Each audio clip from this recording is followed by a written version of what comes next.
এই দেখো, উড়িষ্যায় এসে তো আগে কোয়ার্টারে থাকতাম, কিন্তু এখন আমরা এই বাড়িটায় ভাড়া থাকি। তো এই বাড়িটায় প্রচুর গাছ আছে লাগানো। তো সোনু দেখো, এইখানটায় একটা পেঁপে গাছ আছে, একটা পেঁপে হলুদ হয়ে গেছে। সেই পেঁপেটা সোনু বলছে আমাকে পেড়ে দেবে, ওই দেখো। তো সোনু দেখো লাঠি নিয়ে চলে এসেছে। চলো পারো, দেখো তোমার চোখে যেন কষ পড়ে না। পারছো না? পেঁপেটার মধ্যে খোঁচা দাও। হ্যাঁ, ওই তো এখানে। এ, পড়ে গেল।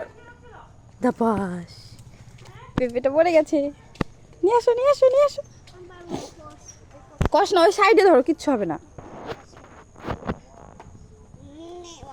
এই দেখো, পেঁপেটা কত সুন্দর। এই বাড়ির আঙ্কেলটা খুব গাছ প্রিয়, সেই জন্য দেখো কত ফুলের গাছ লাগানো আছে। এখানটায় দেখো আরও কত গাছ আছে, ওখানটায় কামরাঙা গাছ আছে, এই যে পেয়ারা গাছ আছে। পেয়ারা গাছে তো কতগুলো পেয়ারা ছিল, সব ছিঁড়ে নিয়েছে কে। এইদিকে দেখো অনেক কলা গাছ আছে, লেবু গাছ আছে, সজনে গাছ। পেয়ারা 3টে ছিঁড়ে নিয়ে গেছে কে যেন, দেখো পাপা।